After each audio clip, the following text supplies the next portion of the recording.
Good afternoon, good evening, good morning, salam. Welcome everybody to MACFEST 2026, another international panel.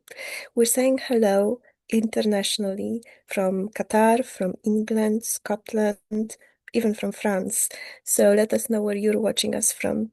Don't be shy, say hello in the chat. And if you have any questions, any insights, or even experience you'd like to share, please put it in the chat for us or in the Q&A portal. And we will pick it up and address at some point during the event. So our host for today is our favorite Shamim Chowdhury, a British Bangladesh international journalist with more than 20 years experience in television, print and radio. She has worked for Al Jazeera English, TRT World, AP and NPR. And most recently, she was in Bangladesh reporting on country's historic elections. She's also moderated MACFEST events in the past, so you might remember her from our previous events. And if you have missed them, they are on MACFEST YouTube channel. So over to you, Shamim.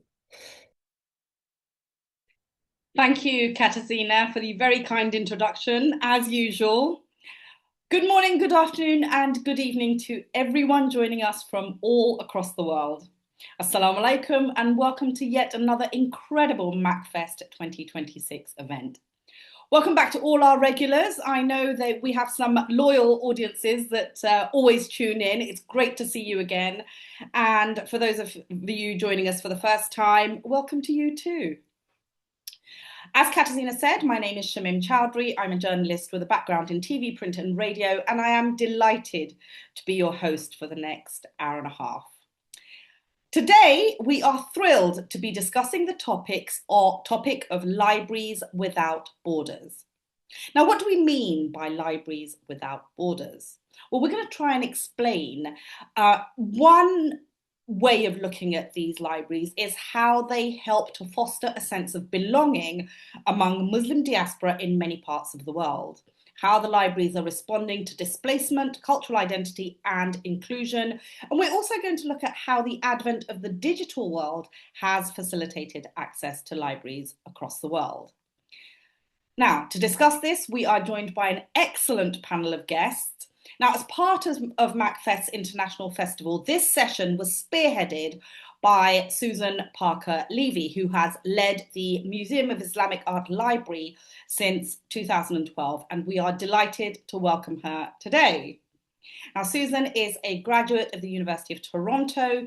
She is an experienced library professional with a passion for Islamic art and culture.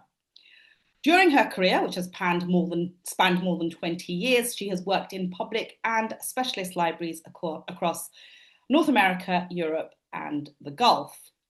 At the Museum of Islamic Art, she supports scholars, researchers, and students by facilitating research and improving access to the library's collections. Also from the Museum of Islamic Art, we're joined by Chaymae Mekanni. Chaymae has served as the museum's library coordinator since 2022, supporting visitors in accessing resources and overseeing educational facilities, activities, events, and partnerships with schools and other organisations.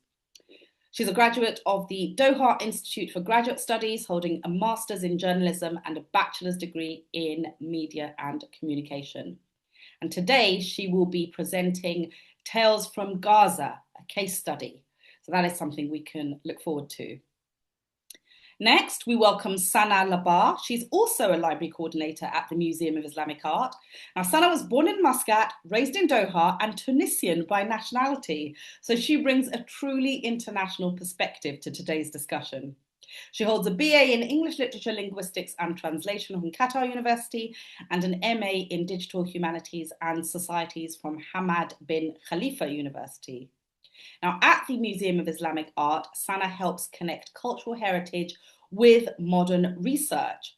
Alongside her library work, she leads several flagship community initiatives, including the Majlis Book Club, Majlis Film Club, and the Museum's Archive, some of which we hope she'll be discussing during today's session.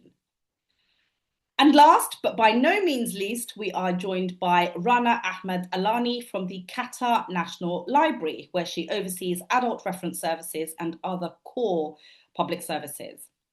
Rana holds a Bachelor's of Fine Arts from the Virginia Commonwealth University School of Arts in Qatar, a diploma in academic research methods, and a master's in library and information studies from University College London. Her professional and research interests centre on digital literacy. She's also founded a project known as the Keys to Palestine project, which she will be explaining during this session. And in addition to all of that, she's currently pursuing a PhD in digital literacy. Welcome to all of you. Now, we also have a recorded message from Patrick Hart. Now, Patrick is the Curator for Communities and Organisations at the National Library of Scotland in Edinburgh. And he's going to reflect on how, although many libraries are often shaped by national borders, international collections at his library play an important role in documenting and supporting the communities who have come from elsewhere and made Scotland their home. Now, just before we hear from all our guests, a very quick reminder that this is an interactive session. Katarzyna has already mentioned it. As I said, it lasts for an hour and a half. We really want to hear from the panelists in the first hour or so, and then I'm going to throw it over to our audience. We would love to hear from you, so please feel free to leave questions, comments, observations, anything at all in the chat. Even if you just want to say hello, please make yourselves known. If you are asking questions, let us know who you're directing those questions to, and don't forget to let us know where you're watching from. And finally, just to add that when our guest speakers have their turn, they will be using visual aids to help us, slides and videos and information. So that's just hopefully going to make it even more interesting than we anticipate it to be. Now, without any further ado, let's get straight into it. I'd like to start with you, Susan. We already know that the library at the Museum of Islamic Art is very much involved in international programmes. Tell us a little bit about that and just generally what the library does, just about the library itself. Wonderful. Yeah, I just want to say thank you so much for that really warm introduction to all of us, and to just say what an honor it is for all of the staff, the three of us from Museum of Islamic Art, to be part of MACFEST. It's really very exciting for us, so thank you so much. I have a few slides that I'm going to share, but I'm going to be talking mainly about the three main topics, which are collections, programming, and connections, and how those all fit into this important topic of cultural exchange and libraries without borders. So I'm just going to start off by just positioning where we are. So we're Museum of Islamic Art, which is located in Doha, Qatar. We're the flagship museum of the Qatar Museums organization, and we basically span 3 continents and across 13 centuries. So really representing all the beauty of Islamic art. And so I think this is something that inspires sort of a global dialogue. Research and creativity, and it's really about connecting communities through culture, learning, and innovation. So within our library, we have 5 collections. So we have a rare book room. Here you can see Mr. Ehab from our collection, and he's looking at some of the rare books we have. We also have like one of the largest collections of books about gastronomy, which Her Excellency kindly donated to this library. And so this is all books about food. I think, as we all know, food is a topic that almost all of us love, and it's something that really can be shared across all different communities and nationalities. And it's really a way of kind of connecting people. And then we have a children's collection with lots of lovely children's books. And we also have something which is quite unique. As you can see in this picture here, with the 2 Qatari men and 2 Qatari ladies, on the table, there's an object handling collection. So normally when you go to a museum, you can't really touch the objects, but we actually have a collection that we can bring out, and people can actually have a chance to touch museum objects. And we have books in more than 52 different languages. So we focus on the subject of Islamic art, but it can be in any language. Obviously, the main language that we have is English and Arabic, but we also do have books in lots and lots of other Asian, European, and other languages as well. As I said, we have really inclusive programming. So our programs are open to everyone, and you're going to hear more about the programming from Sanaa. But we have programs every month, both for children and for adults. So for children, we have things like our Planet Kids Club, which is linking the environment and sustainability to museum objects and Islamic art. We have the book club, we have the film club, we have a story time, and we run all of these programs in Arabic and English, and sometimes we even incorporate other languages too. And we also in Qatar have a thing which we call the Qatar Year of Culture. So every year we would focus on a different country and create a relationship with that country. So for example, this year it's because of the World Cup, it's with Canada and Mexico. And next year it's going to be with Italy. So we always find a way also to incorporate this into our programming. And then as far as connections, I think this is one of the things that we do best at Museum of Islamic Art. So on the picture here, you can see we actually won the Guinness World Record just before the World Cup for doing a reading relay, which included the most languages ever used in like a reading relay. So we set this as a world record, and we read the book, The Little Prince, in 52 different languages. So we started off with French, and then we went into Arabic and English, and we read the entire book, and we brought all the community together. So there were more than 300 people working on this project. And it was really a great introduction to the World Cup, of that feeling of like just bringing so many nationalities together and just sharing like a love of reading and a love of languages.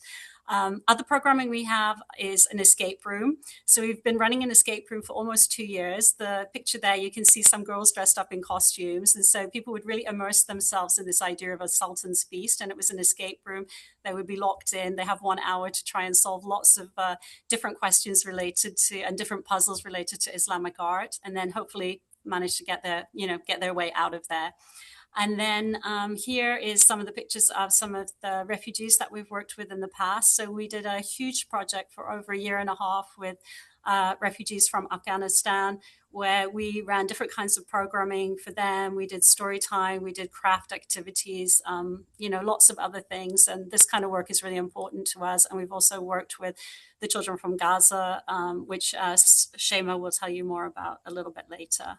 And then just wanted to share with you also what an international team we have. So this isn't everybody in our library, but this is a lot of the people. So, as you already said, we have like Chaymae, who's from Morocco. We have Afnas from India. We have the wonderful Mr. Ihab from Sudan, Lemis from Palestine, Abdullah from Qatar, Tife from Nigeria, Adrian from Philippines, Sanaa from Tunisia, myself from Canada, UK.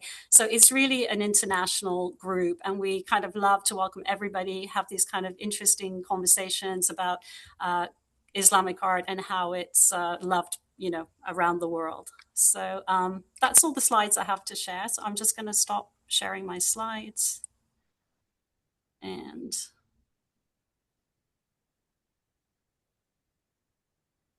yeah, so that's kind of my quick run through of Museum of Islamic Art and the different programming, the collections and the connections that we have. Fantastic. What a wide and impressive range of work is going on at the museum. And well done for winning the Guinness World Record. Yeah. Reading. That's just such an accolade. That's fantastic. Okay, I want to move on to Chaymae now. Now, Chaymae, I know that you've been involved in your role as a library coordinator with the people of Gaza. We would love to hear a bit more about that. For sure, thank you. First of all, let me just share my screen first, and then I will start presenting. So yeah, thank you so much, Shamim, and good afternoon, everyone. First of all, I would like to thank MACFEST organizers for giving us this opportunity to be here today and for bringing us together to reflect on the important role of libraries that can play in different communities or even international communities. So today, I want to share with you an initiative carried out by the Museum of Islamic Art Library here in Doha that brought together storytelling, creativity, and resilience. So my presentation today will focus on a story writing competition that we organized for children and youth from Gaza who came to Qatar during the war after the 7th of October 2023. So the idea behind this project was simple. We wanted to create a space where young people could express themselves, share their experiences, and maybe even in a small way connect and belong to new community for them. through writing and storytelling. So the competition took actually around 3 to 4 months. At the beginning, we organized workshops to introduce the project and help participants develop their story writing skills. The competition was open to all children and young people from 7 to 18 years old, covering almost all educational levels from elementary school to high school. Participants had to choose between 4 main themes: arts and handicrafts, nature, history, or personal experiences, and the stories had to be arranged between 300 to 500 words. Our work did not stop at the library here in the museum. We also visited the participants where they were staying, as we wanted to help create a more comfortable and supportive environment where they can feel encouraged to speak, to imagine, and to share their voices freely. In total, we received at the end more than 30 stories that talked about all 4 themes, but most participants chose to write about personal experiences reflecting on moments they have experienced during the war. At the end of the competition and after we finalized the winners, we organized a closing ceremony at the Museum of Islamic Art Auditorium. One of the highlights of the ceremony was the first public presentation of the book Tales from Gaza, which brought together all the stories submitted to the competition that I will be talking about in a few slides. During the event, the winners were honored and recognized, and prizes were distributed to all participants to celebrate their effort, creativity, and participation. We chose some participants to share their stories with the public, while others doing different recreational activities. And it was really a meaningful moment to see them not only as participants, but also as confident young storytellers sharing their voices in front of the public for the first time. And of course, one of the most meaningful outcome of this initiative was the book Tales from Gaza that I'm sharing with you. Hopefully you can see it. I'm going to share the pictures in the screen as well. Well, the books bring together the voices of the children and young people who took part in the competition, sharing memories, personal experiences, hopes, and moments of imagination. Reading these stories, you began to see not only the difficulties they experienced, but also their strength and resilience. We are actually deeply grateful to these young writers who trusted us with their stories. Through their words, they allowed us to glimpse words that were sometimes painful, sometimes helpful, and often incredibly honest. What stayed with us most was not only the stories themselves, but the courage it took them to tell these stories. And to give you a better sense of the stories that we have in the book, I would like briefly to highlight 2 stories from the book that were presented during the closing ceremony. So the first one, titled Olive Branch, written by Ahmed Marwan Abu Dakka, who was 16 years old at the time. Through the story of a child during the first Palestinian Intifada, or the first uprising, Ahmed reflects on the continuing suffering experienced by Palestinians on their land, especially children. And the second story is Old Age at a Young Age by Rana Asad, who was only 12 years old. In her story, Dana deeply shared personal experience from the war, including displacement, injury, and loss she experienced with her family. So the project made us reflect actually on a bigger question, which is what role can libraries play during times of crisis? We often think of libraries as a place for books and information, which is true, of course, but they can also become a space for support, for belonging, and even for healing sometimes.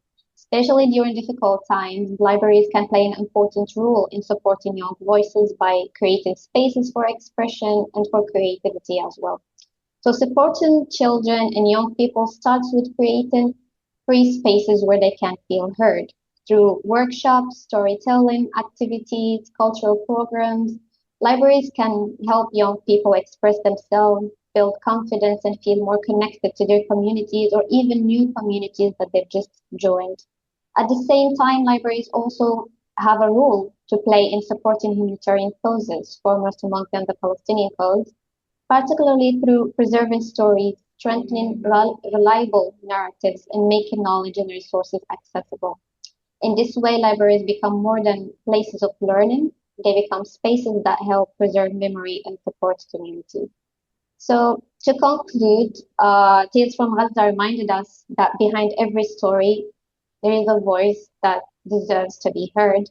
And this project showed us that libraries can be much more than a place of books and sharing information, but also it can become a space of resilience and human connection. Sometimes even something as simple as storytelling can help young people feel seen, heard, and hopeful again. Thank you so much for listening, and I look forward for any question or discussion. Thank you.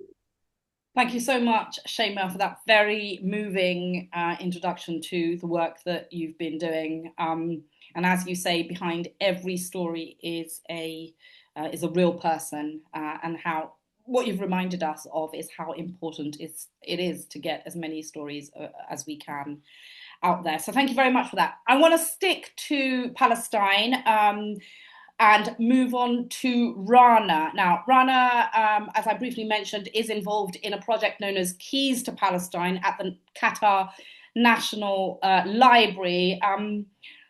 Rana, tell us about that. Hello, Shamim. Thank you for the introduction. Give me 1 minute, I'm sharing my screen. So, hello from Doha. I'm Rana Alani. I'm a senior librarian in Qatar National Library. And as I said, thank you everybody for organizing this event. Thank you, Susan, for reaching out to us to let us know about the event. We are more than happy to be here today.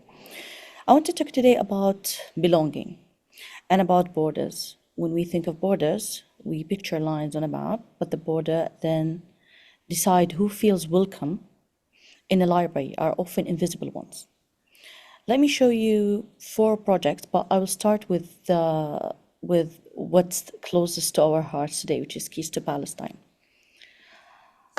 Keys to Palestine is a community project. It is a community initiative led by Qatar National Library. Its purpose is simple but profound: to document Palestinian memory and lived experience, to give personal and collective stories as a place to be preserved through words, through image, through voice. The symbol of the project is the key. For Palestinians, the key means home. It means identity, memory, and return. Families have carried their keys across generations as proof that a home still exists. Now we will have digital keys in these days. This project holds that memory. So let me share with you. This is my slide where, if you see, we've gathered living archive, 42 written narratives, more than 150 images, both documentary and artistic, and recorded video testimonials in both Arabic and English. These aren't just files and databases, they are testimonies, memory treated as something alive. The images you see here are works by Palestinians and Qatari artists who contributed to the project. If you can see here, this is the dress in this photo is from Dir al-Saba. It's a 70 years old dress. It's taken by Mu'min al-Ghanem. He's an artist living in Qatar. The watermelon is actually a very creative, and it's part of the creative photography aspect of the project, and it's taken by Dr. Walid al-Khaja. The gardener, it's a painting provided to us by Fawzi al-Imrani, who's also a Palestinian in Doha. This project did not stop here. Now we are growing, and it's still growing. Cycle 2 will be launched by 5th of June. The title will be Memory, Stories, and Documentation, opening it up to even more voices, more contributions through the text, image, audio, and video. The launch will be streamed live online, and that is why we have this QR code. If anyone is interested, they can just scan the QR code. There will be a form to register their names and emails, and we'll share the Zoom link with them if they would love to be part of it, which is actually an example of how we kind of extend our voice and the voice of Palestinians beyond the borders. Because the whole point of this project is to cross distance and silence, so whenever you are in the world, you are invited. You can scan the code on the screen to register and join us. And this is for Keys to Palestine. Fantastic. Everyone, you can please make a note of the date, and the QR code, as you see, is there. Now, Katarzyna did mention that this session will be recorded. So if you missed it, then hopefully you'll be able to access that information. And obviously, as many people who can get involved in this, will be all the better for the people of Palestine. Thank you so much, Rana, for that. I know you are involved in some other interesting projects as well, and hopefully we will have time to hear a bit about those later on during this session. For sure. Now, I want to go back to the Museum of Islamic Art Library, and this time to Sanaa. So I know that you are involved in a range of very exciting projects, including books and movies and adult education. Tell us more about that. So this is Mia Majlis Book Club and Film Club, which are mainly our adult programs at Mia Library. And we always try to link these programs to the theme of the museum, Islamic art, and even the whole umbrella of the MENA region, Muslim societies, Muslim in the diaspora, and so on and so forth. Could we move to the next slide, please?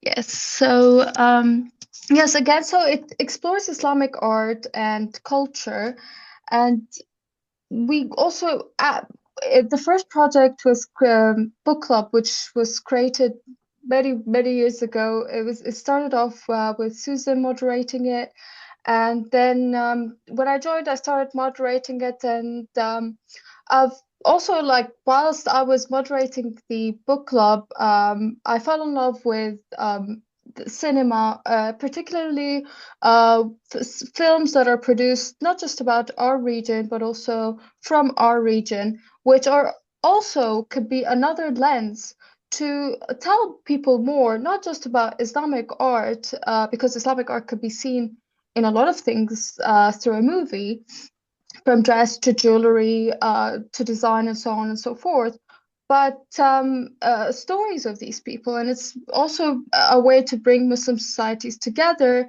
and bring more of an international audience and bring awareness to our region and our faith and the whole institution of it all. The next slide, please. So about book club, our books range from not just nonfiction when it comes to rigorous academic books about Islamic art, which some people find it a bit of a difficult read because they're not very familiar with Islamic art. Some of our Western expats are not familiar with Islam at all. They're just newly arrived here, and they want to learn not just about Islamic art, but about the whole faith and whatever it produces, whatever culture it produces.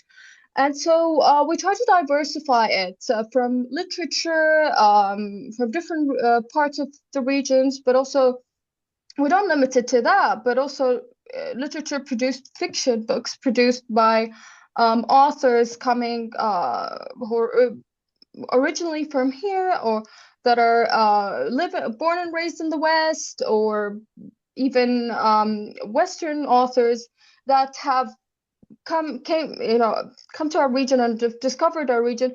And yes, we don't exclude Orientalist authors. We don't exclude anything Orientalist. We like to include it because we like to analyze it as well. And the idea is we're welcome to read and expand our reading to everything that was produced from our region and about our region. Next slide, please. So this is one of the examples of book club, which is something we like to add activities to the book meeting. So it's not just always going to be the classic way of reading a book and meeting up to discuss it. Another way to encourage people to come and raise engagement and raise their numbers for people to come and are encouraged to read and do it, but by also adding activities that also play in the numbers of the exhibitions itself. So let's take the example of the book A Sultan in Palermo, which was set in 12th century Norman Sicily, and the novel follows the cartographer, Islamic cartographer, Muhammad al-Idrisi, the renowned Muslim cartographer, under the king Roger II. And the story explores a moment of cultural flourishing where Muslims, Christians, and Jews coexisted, while al-Idrisi witnesses growing intolerance and the erosion of Islamic influence. Basically, al-Idrisi is a cartographer, a map maker who created this beautiful map. And later on, it was reinterpreted as the Tabula Rogeriana by a German cartographer. And it happens as a coincidence that that we've planned this as well, not a coincidence, that the map itself was curated in the exhibition that was happening as we met to discuss this novel. So a character, a map maker, an Islamic map maker who made this map, literally. We also found it in the exhibition, reinterpreted by a German cartographer, but also we have invited 2 honorary guests to the book club to tell us more about it, 2 map librarians. So again, it links to libraries, 2 map librarians, Dr. Hussein and Mr. Chris, who worked extensively with Islamic maps. And then with our colleague, our Qatari colleague, who's a private collector, Rashid Moureikhi, we've asked him to provide us with replicas of Islamic maps as well. So it was kind of something to, check out these Islamic maps firsthand, go to the exhibition, so contextualize your reading. Next slide, please. Yes. So as you can see, plenty of members showed up. We have our 2 amazing map librarians on the right picture. We have all our members who showed up, and on the left, we have our Majlis area where we meet usually, and all the replica maps that we've portrayed in front of them as we discussed the book as well. Next slide, please. And this is another example. This is where I'll finish talking about book club, travel journal art workshop.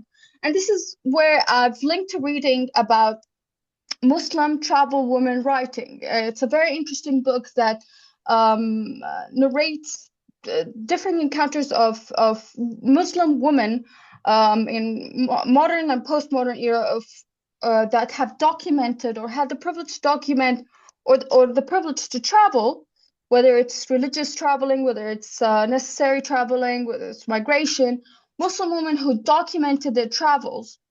And we discussed this as well, but we also added it with a workshop and a collaboration with one of our lovely Qatari colleagues from a different department, who's also a travel journal artist, and she does these workshops as well.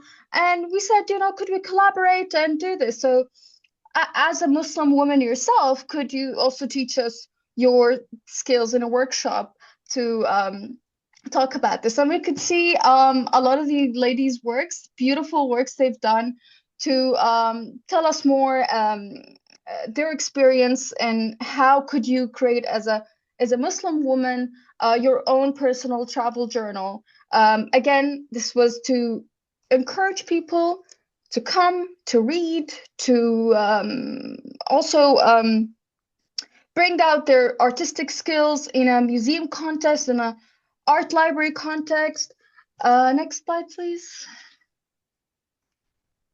Yeah, so this is Film Club. Now, Film Club started with the idea that we would like to introduce the idea of cinema that was produced from our region and about our region, and something to analyze, because not everybody has the time to read. Not everybody has the free time to read. No, a lot of people had a busy schedule, and some people like to come for a screening and analyze it through a different type of cinema, not the Hollywood type of cinema that you see in commercial cinemas, and something that you wouldn't really stumble upon and you would like to explore more and analyze, especially if you're someone that is outside of this world, the Muslim world or our MENA region in general.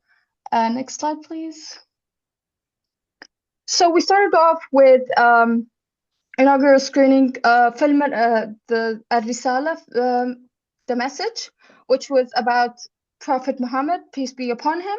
And it kind of plays with the start of it all, by Prophet Muhammad's message to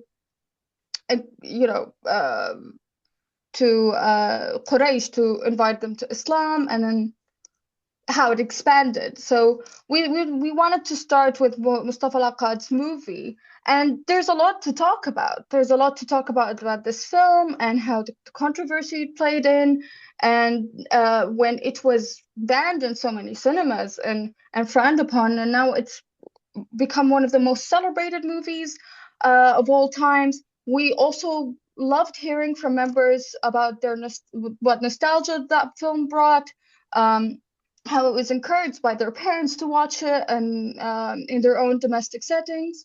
Next slide, please.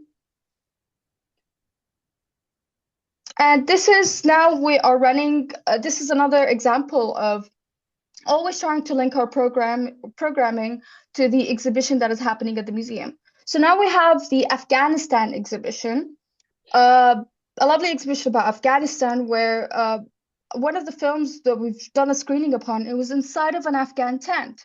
It's called Afghan Woman, an ethnographic documentary, really short, and it actually it brought in a lot of a lot of our female members, and they were really excited about analyzing this and learning more about this in such a beautiful, intimate setting inside an Afghan tent.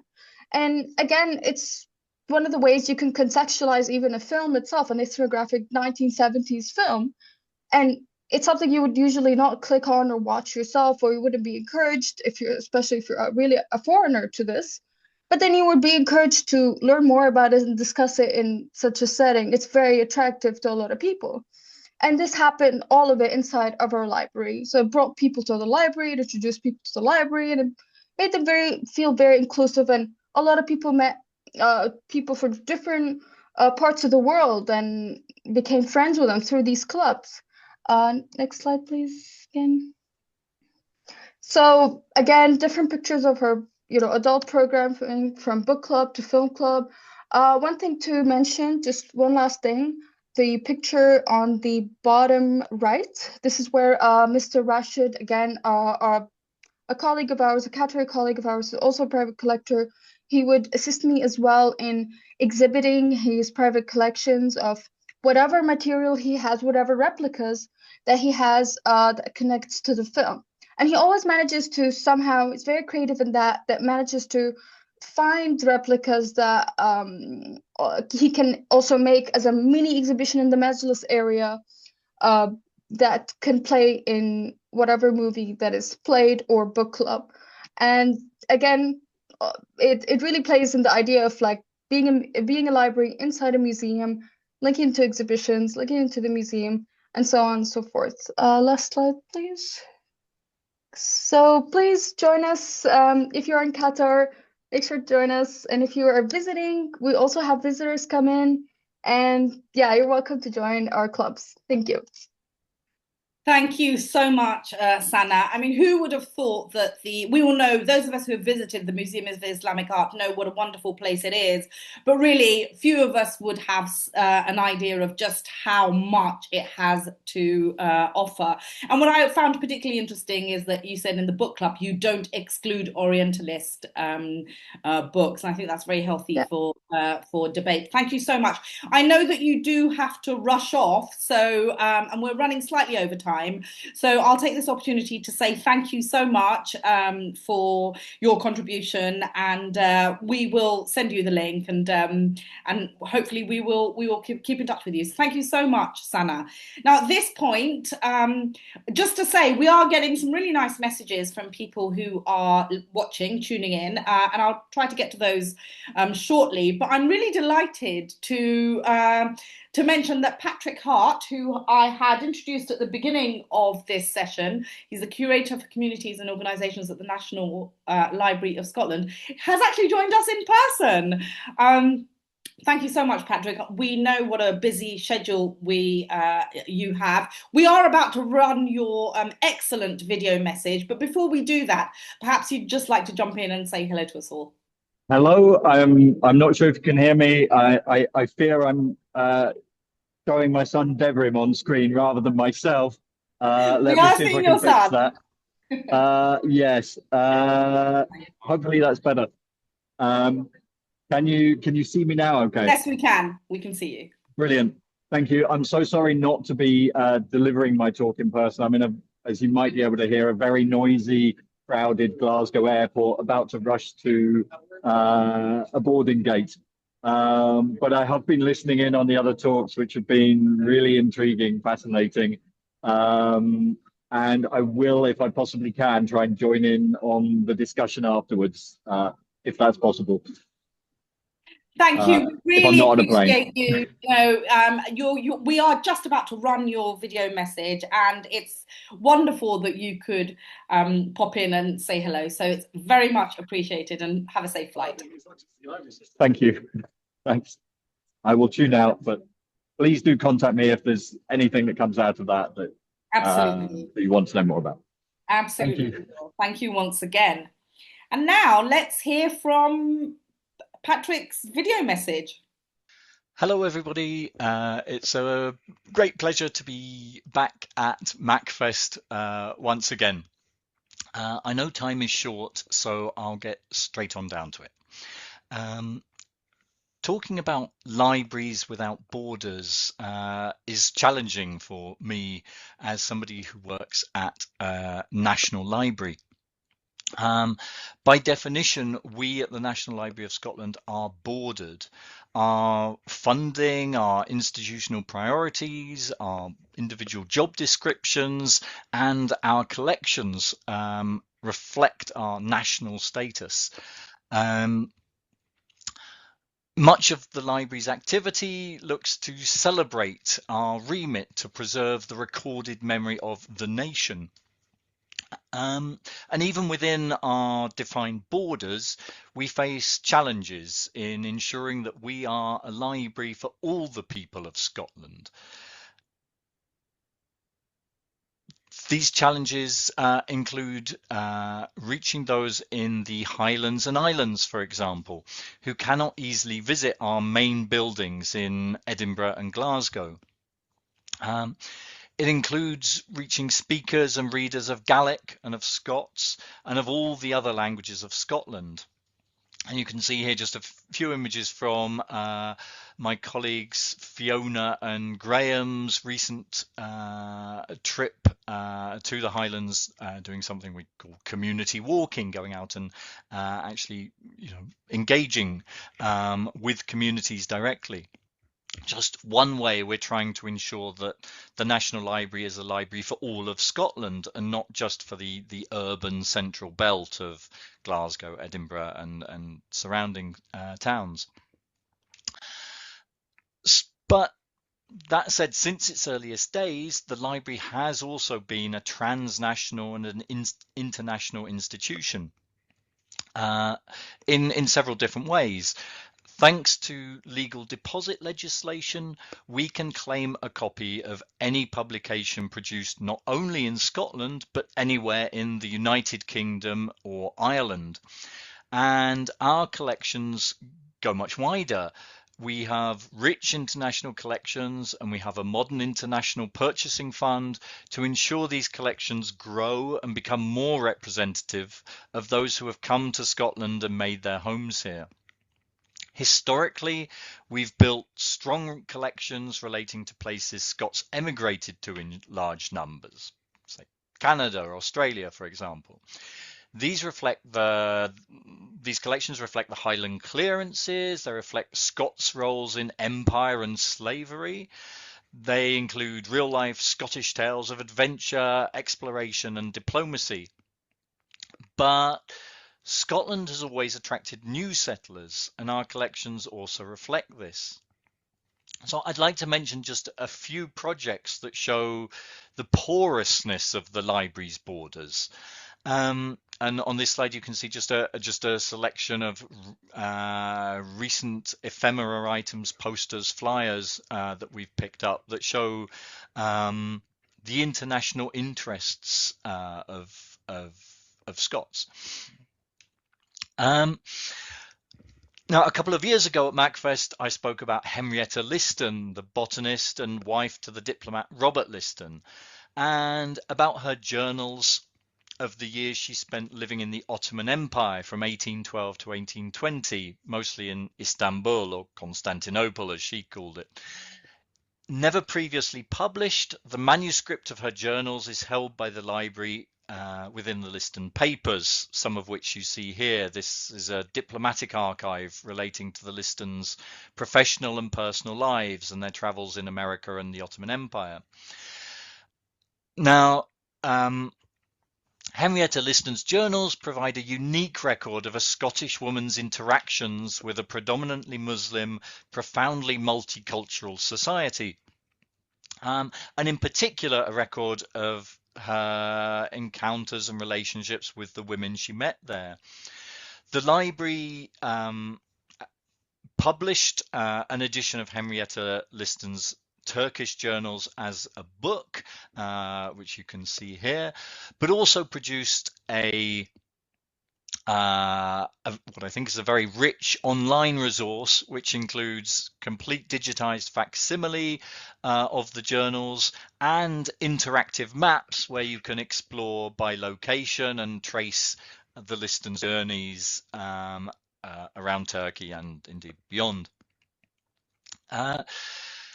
But as part of this project, we also commissioned responses to Henrietta Liston's work, including a letter to Henrietta from Turkish writer Ece Temelkuran, and artwork by the Turkish botanical illustrator Işık Güner. And you can see these freely on the library's website. I also wanted to talk about some other more recent projects that we're involved with. We are co-supervising a PhD study on advancing collection development through supporting refugee publishing, and part of this is looking at strategies for libraries. And here you can see Alexandros Plasatis, the PhD student who is conducting this research. He is also the editor of The Other Side of Hope, the Journal of Refugee Literature.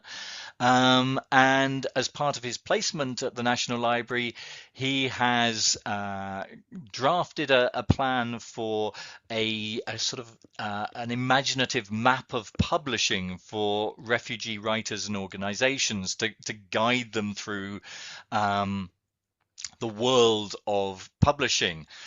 This hasn't been released yet, but I think it's a wonderful platform and a really interesting piece of work we're engaged with.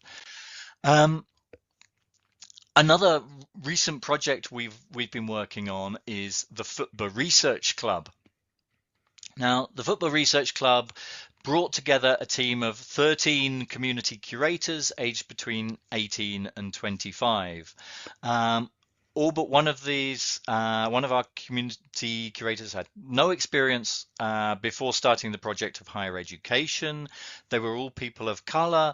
Most in the group spoke a language other than English at home, and several were either refugees or were going through or had experience of the asylum system. Now, working with library curators and with specialist facilitators, the group researched the life and career of Andrew Watson, Scotland's and the world's first black football captain, who he played and flourished in the game in the 1880s. Together, the group also co-designed with us an online resource which is about to go live, called Andrew Watson's 11.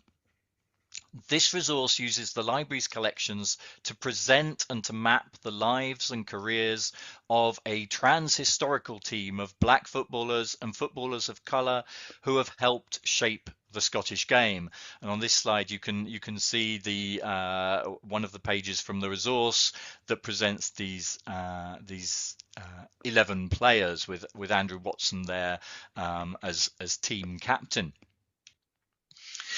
The team includes figures like Mohammed Salim, who famously played in bound feet without boots for Celtic in Glasgow, but who also won major honours in India with Mohammedan Sporting Club.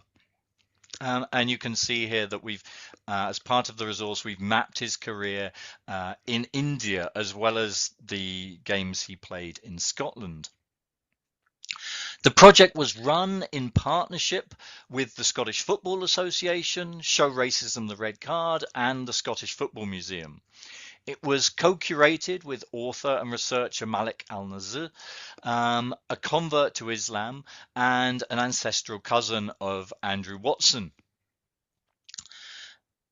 The project not only introduced this group of young researchers to the library and its resources, and again, you can see some of our community curators here featured on the resource, but the project also used sport as a way of exploring issues around identity, history, borders, and the legacies of slavery and colonialism.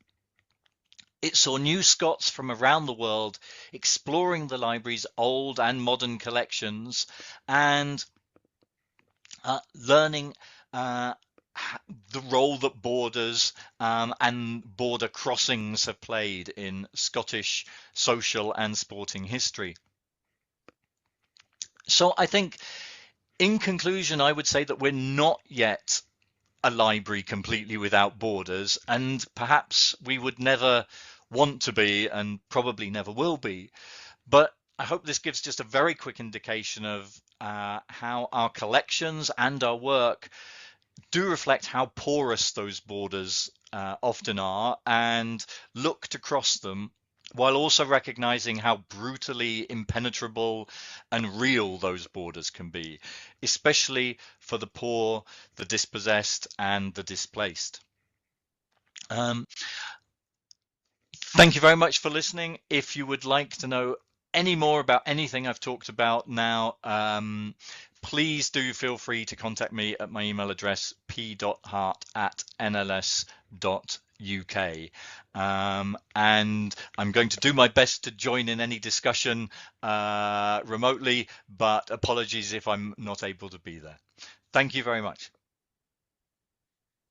Well, that was Patrick Hart, the Curator for Scottish Communities and Organisations at the National Library of Scotland, shedding a fascinating insight into the library's international collections. He mentions at the end that he will try to join us. Obviously, this was something that was recorded a few days ago, and by a wonderful stroke of luck, he was able to join us and to briefly say hello. Now, before we move on, I really do want to say hello, to read out some of these messages that we're getting. So we're getting some lovely messages. Ida Gilga Baalbeck says salam from Bolton.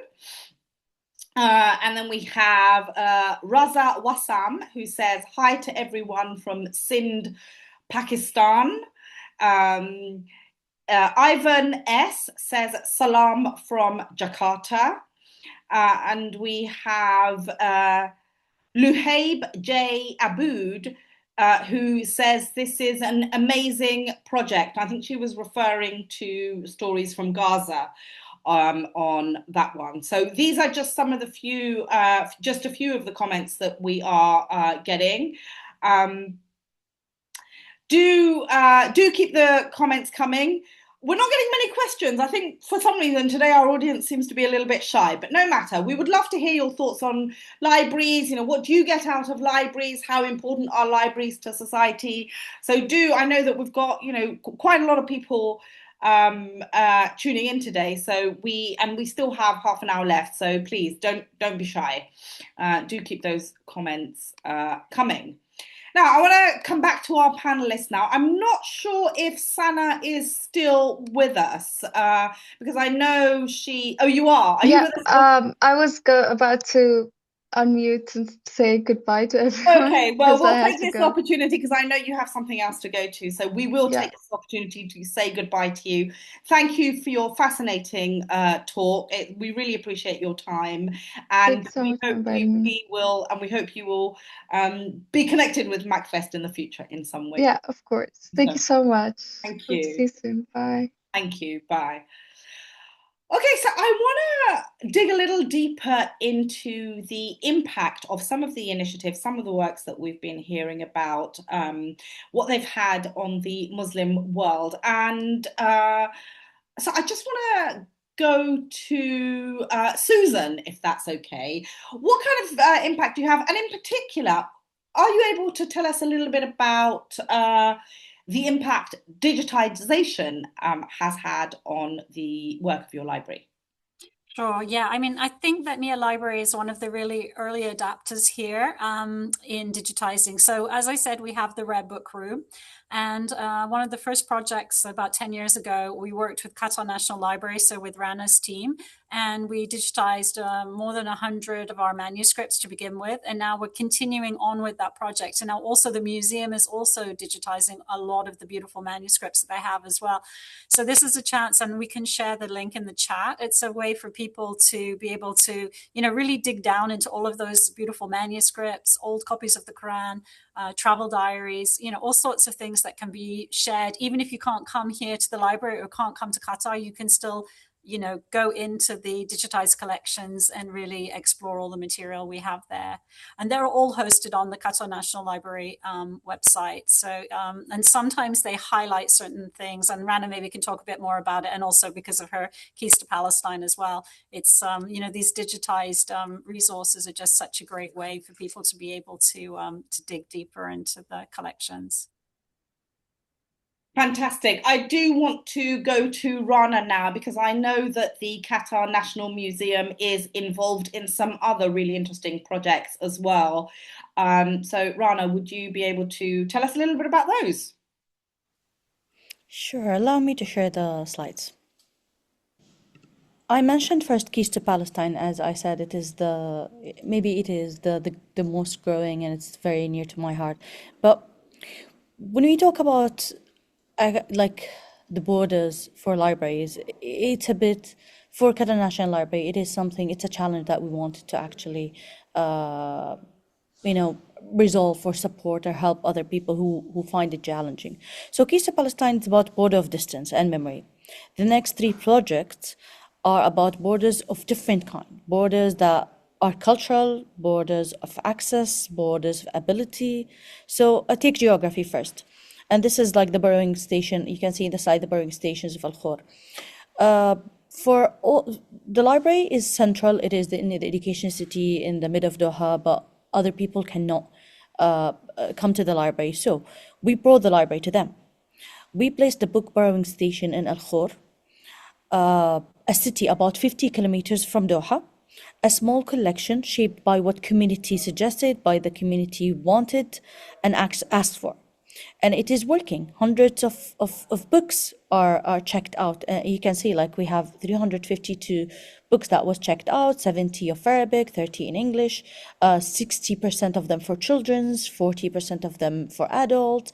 The results, like we have 435 checkouts. That is the library, that says that the library can move. We're still learning from our experience. We know there are like things to work on. For example, the burrowing, like the return stations. Some people cannot come to Doha anyway, so we are planning to resolve this. The second project is the reaching for underserved communities. This is my colleague, Lynn Fraser. She worked mostly on this project. That was the project at the border, let's say, of language and livelihood. The quiet barrier where you feel that it is not your place. People feel that, library is not our place. So we worked with domestic workers, helping them write their own stories. We collected these stories and published a book. This book is now on the shelves of Qatar National Library.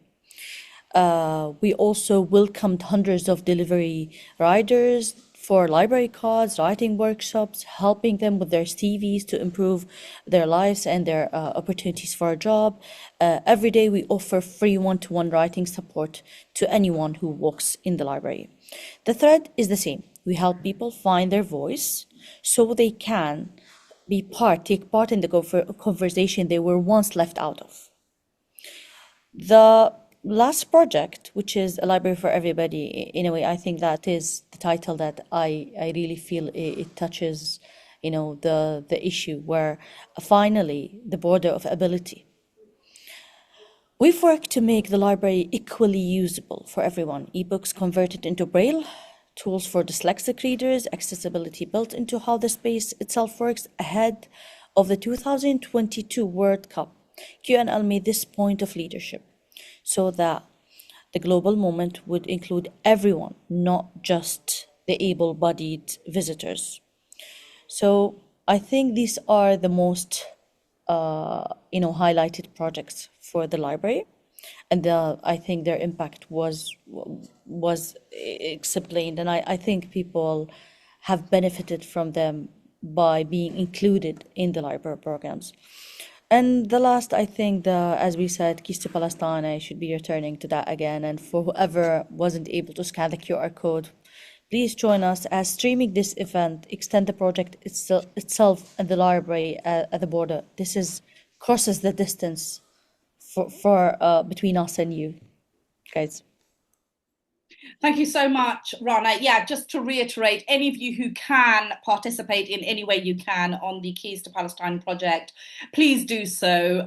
The QR code is there. All the information will be, has been on this video, and you can get it from the Museum of Islamic Art as well. So do try to participate in that if you can, and spread the word. Now, we do actually have a question, but it's for Sanaa, who sadly is not here with us anymore, and it's from Rawia, who says, thanks, Sanaa, for presenting the movie club so wonderfully. Have you ever thought about creating one for teens as well? That's a great question. Unfortunately, Sanaa's not here to answer it, but you may recall that at the end of her talk, she did give details about how she can be contacted. So I'm sure if you were to email her and ask that question, she would be delighted to answer it. Chaymae, I would love to, when you spoke to us earlier on in this session, your very moving talk on the work that you've been involved in Gaza, I would just like you to expand a little bit more on that. We all know how isolated the people of Gaza have been since October 2023. How difficult it is to get any information in and out of them, and yet at the same time, your project has proved to be, really successful. You've touched on some of the stories that the children of Gaza have been sharing, and I think our audience would really like to hear a little bit more about that. So, can you share a few more of the stories that the children of Gaza have been telling you, have been sharing with you? Yes, of course. Well, the stories were like different themes. As I said before, it was like for 14 basically it's personal experiences they choose to share with us, or it is about history, about nature, or about art and handicrafts. So depends on the age. Of course, the stories differ from a child of 7 years old than a student of like 18 years old. So one of the stories that I already shared, two stories that were like more touching stories, more real stories. There are others more like from your imagination, but also can touch us in our reality. So one of the stories I can remember is one of like I guess 14 years old the kid who shared his story, an imagination story about a door that you can actually open and get through a world, and you have stages of sufferings that you have to go through just to actually get a prize at the end, or actually get something at the end.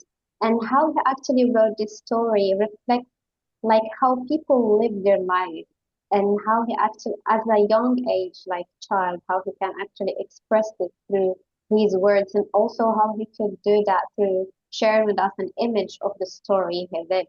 So that was one of really an interesting stories. Other one, there is this story that was a real experience that happened in Gaza last year, in 2024, which was of a father that he lost his two babies after he got just the birth certificates for them.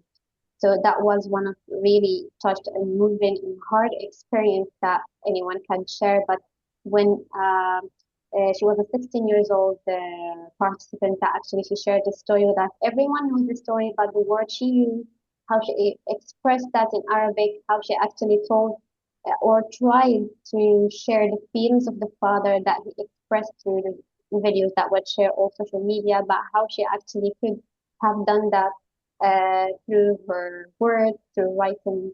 Everything was really a moving story as well. But actually, I am more touched with some stories that were unwritten stories, stories that were told to us when we were with them, when we're trying to explain to them how we write this, and also stories of the kids that were really young, like 4 years old, 5 years old, that were not really participating in our competition. Like a lot of them were telling us other stories about their homes and how they have this big car and how they actually played with their brothers and sisters. And this is kind of the sense of belonging we tried actually to move from them. It's like we are the same, and we are trying to tell the world as well. They are the same as us. They're living the same life we live. They have the same memories we are creating, but they lived through really big hardships that as kids of 2 years old, 3, 4, 5, it's really hard actually for them to tell us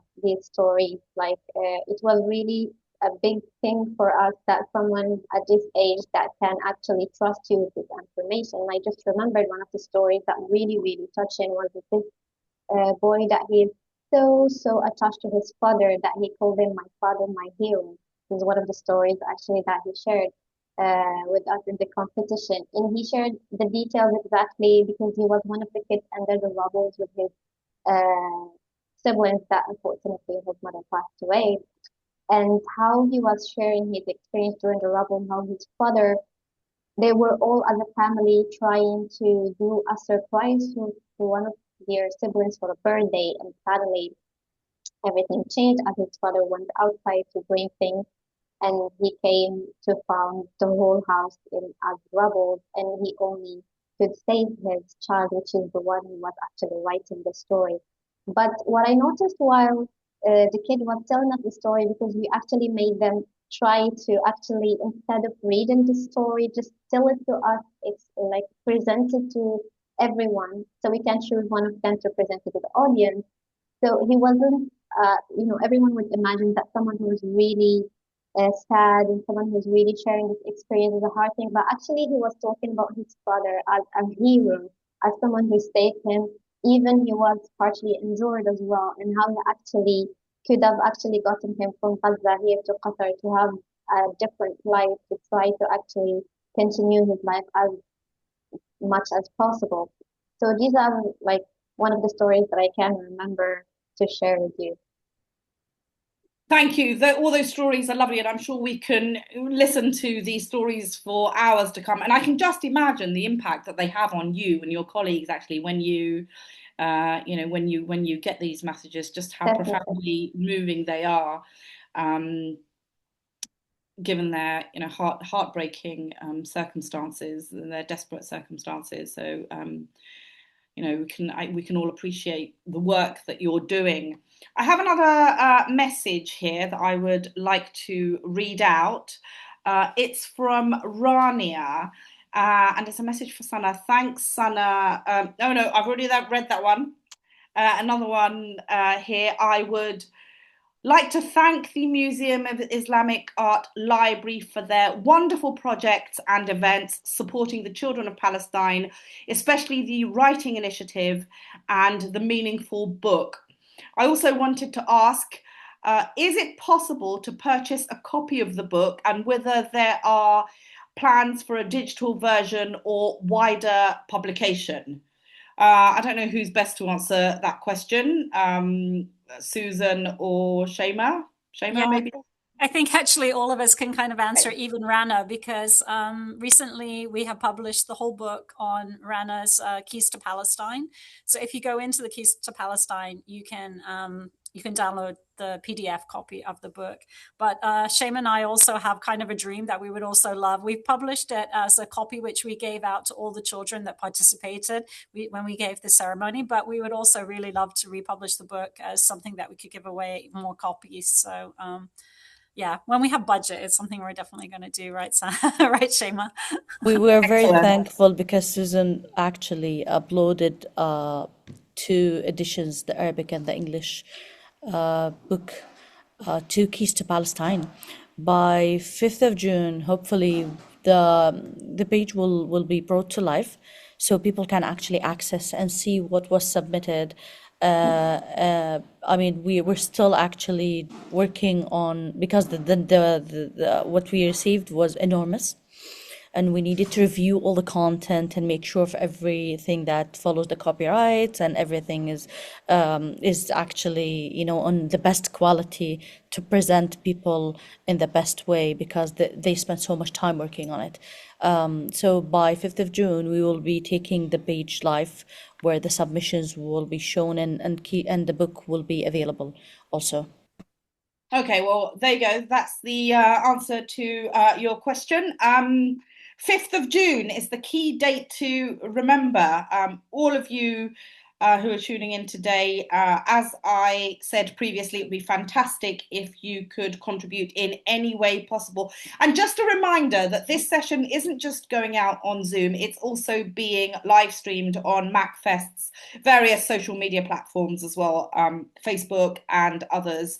So, you know, do bear this 5th of June date in mind, and hopefully this session will help get the get the participation that the Museum of Islamic Art is hoping for.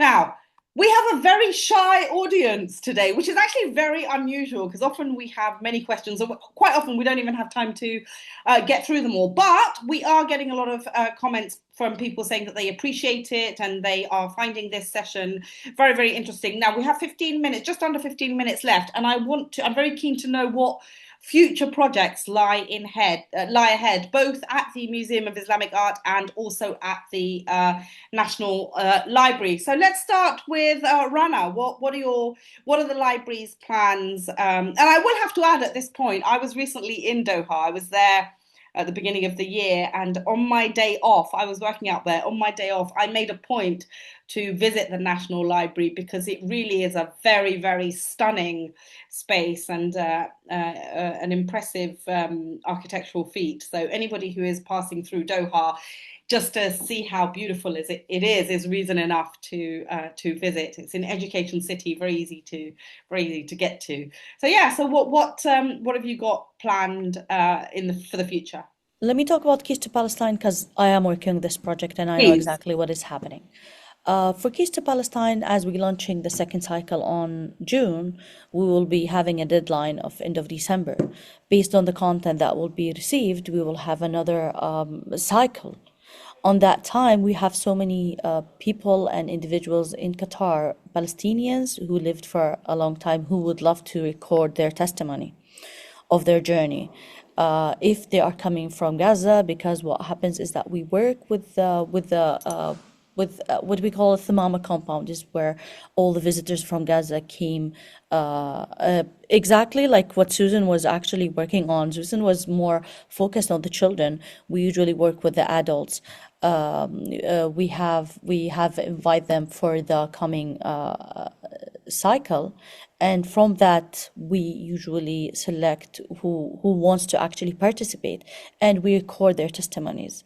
After doing all of that till the end of the year, next year should be another cycle depending on the content and the richness of the content that will be received to Keys to Palestine. Then all the content should be reviewed by committees, and these committees then will take it live for people to be able to access and see what is collected. And this is the community memory. This is not what is on news. It is different. And I have to speak about the coming event, which is 5th of June, because it is very interesting. The coming event, it will have a very interesting panelist, Dr. Khalid Haroub, who works on the Middle Eastern studies, and he had led a project also to document Palestinians' history and memory since they came to Qatar, which we're talking about people who came 60 years ago and 50 years ago, not people who came after October 7th. These people will be talking about their memories from that point of time and their journey coming to Doha. We also have Suwar Dhahab, who is actually a media specialist who does humanitarian work, and he went to Gaza before all of before the attack. So he has the recorded how the city was, which shows you what is before and after. We'll have also Bashar Hamdan, who actually has a very rich archive. He's been collecting archive of Palestine for the past 10 years, and he collects everything on the internet, and he actually shared, and he will be sharing videos of Gaza after. We also have Dr. Hanadi Dweikat. She is actually joining remotely from Palestine. And the films that will be actually screened on that event will be coming from the media department in Arab American University of Palestine. These students are living this. They're not people who fled away and they're talking about a memory. They are actually living. And most of them, they told me, we actually took these videos, we screened them before these lands were taken from us. So you will know the story before and after. I guess this will be actually a very impactful day, which I'm hoping people will enjoy the knowledge and understand the journey of the people of Palestine, and they can actually go back to it and see even the recording. I'm still checking how the recording will be on QNL usually YouTube channel, but I hope people actually attend live and see and join the live conversation and ask their questions, and they would have answers from the focal points themselves, the people who are under what's happening, the people who are impacted, not just us, as we're just messengers. Okay, so I think that is maybe the most important thing that I would love to talk about. You're right. We are just the messengers. You play, but the messengers in this particular instance play such a key role, such a vital role in getting their voices heard and getting their messages across. And what I found particularly interesting was that some of the participants, you say, have video recordings of before and after events. So I think there's going to be very little room, by the sounds of it, for debate really in terms of what they have gone through. I wish you the best of luck with your project. It sounds absolutely vital and absolutely wonderful. Now I want to come back to Susan very briefly, but before I do so, I just want to point out to everyone, to remind everyone that all the relevant links to much of what we have heard today, much of the discussions, including MACFEST's schedule itself, and also the work that the Museum of Islamic Art is doing, everything related to it is on the chat. So that should give you simple and easy access to follow on from everything that we have been discussing today. There's various links there. So please, do feel free to go to them, and you'll be able to find out more information about pretty much everything that we have spoken about. Susan, just what are the on a broader kind of scale, what are some of the future projects that the library has got planned? Well, I can name three really exciting things that are coming up. So Really? in October, we have Uzbekistan exhibition that's opening in the museum. So all of our library programs that we've been talking about will then become linked to Uzbekistan. And I think, as a lot of people know, Uzbekistan has a huge number of amazing Islamic scholars.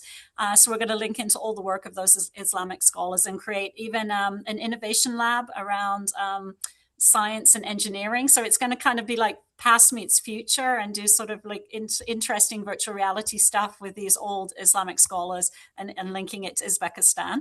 Then we also have an exhibition starting in January, which is Cartier, the jeweler. So this is going to be, Cartier was really influenced by Islamic art. So if you want to come and see a lot of beautiful, shiny jewelry, that's going to be on display. And again, we're going to do some really lovely workshops and things in the library related to Cartier. And then next year, as I already mentioned, is the year of Qatar, Italy. And because we have this amazing gastronomy collection, we're going to be doing a lot of lovely things about translation of all these ancient Italian recipes, a lot of them which have been lost. And we have some scholars at the University of Milan who are now digging into these old recipes and translating like some of the oldest, like pasta recipes and things like that. So lots of really exciting things coming up over the next sort of, 6 to 7 months. So hopefully people will have a chance to come to Qatar and experience some of the good things happening here, inshallah. Fantastic. Well, I think the Museum of Islamic Art really is the top of everyone's list when they visit Qatar, and rightly so. It's such an incredible place. My first visit was back in 2012, and whenever I go back, I make a point to visit it because there's always something new to see, always something exactly, new to learn, and it's so stunning. Everything, the way it's curated and the space and all of that. It's just a pleasure. Every moment that's spent there is a pleasure. And who knew Cartier was influenced by Islamic art? I had no idea.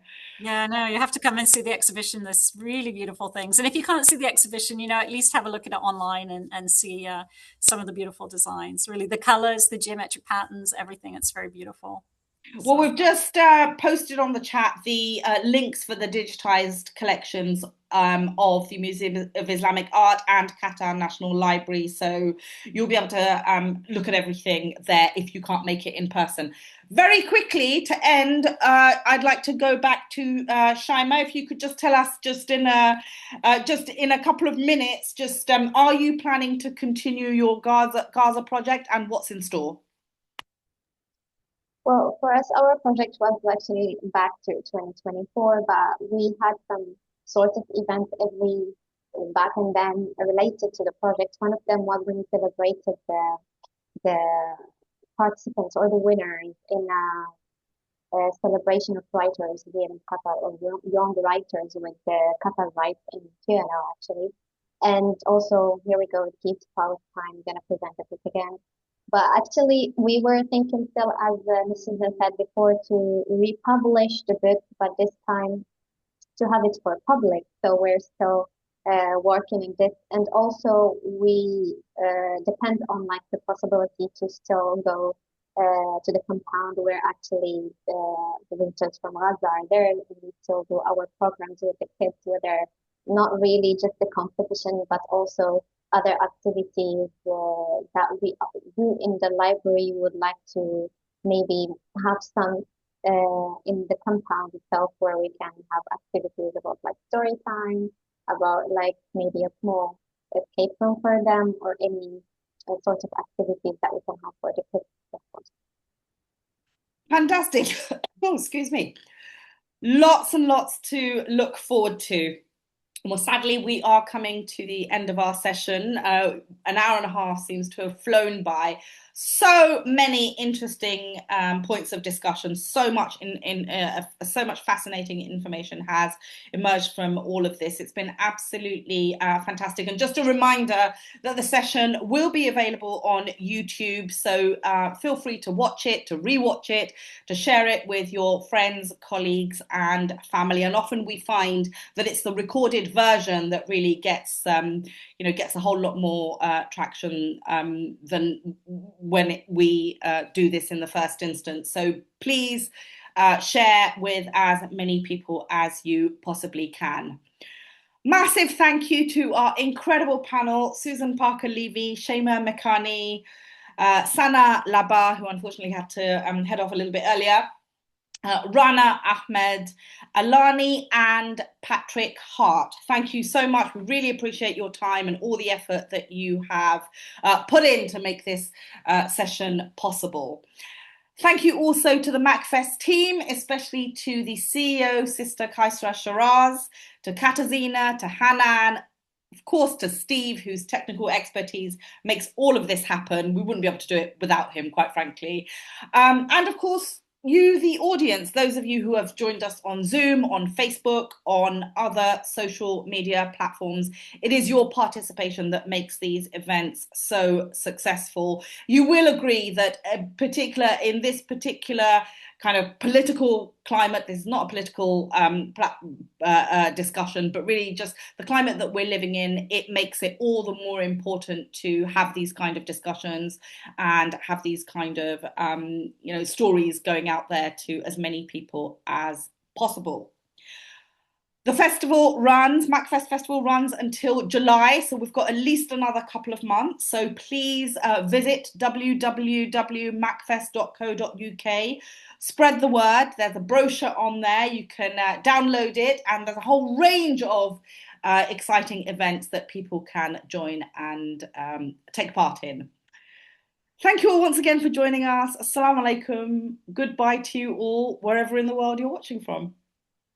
Thank you so much. Thank you for holding the space. I don't know if it's just me, but as I was watching this wonderful event, it just crossed my mind that stereotype of a quiet and underpaid librarian, from older movies. And here we go. We've got librarians who are community project leaders, the vital role, playing the vital role in communities, the voice of the community, and they are exhibitors and curators of exhibitions. It's absolutely amazing. Katarzyna, forgive me. I don't, apologies for interrupting, but I really do have to read these last few messages. Yeah, of course. That have dropped. It will be a real shame not to, that have just dropped in the last few seconds. Rawia says, thank you for the amazing webinar. Ivan S says, thank you so much. Emma, oh my God, they're really dropping quite fast now. Emma says, thank you so much. Raza Wasim says, thanks, love to listen to you all, keep it up. So I really just wanted to get those last few messages in just so that we understand just how much we are being appreciated. And it's all down to the organisers of MACFEST and to our wonderful panel today. So thank you all. Yeah, you're definitely being appreciated. And before we finish today, I just wanted to mention what kind of events we've got coming up. So you can join us again on Zoom on Saturday, 6th of June for Roots and Reverence, poetry from the Punjabi Sufi tradition.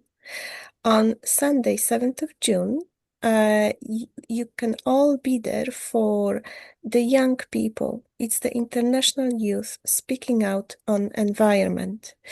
And then on Sunday, 14th of June, we have Channeling the Muse or the Monster, poems on the history of tea. We also have live events coming up. We've got one-day retreat in the Apple Orchard in Oldham. If you're based in Northwest, we encourage you to join us. Or Saturday, 13th of June, we've got Eid celebrating Ed the Lowry. And then in November, we're going to have a Muslim Awards ceremony. We have released 20 tickets to the audience this year. It's the first year we've done that, so please head to Eventbrite, book your tickets. This is going to be the event of the year. Thank you so much.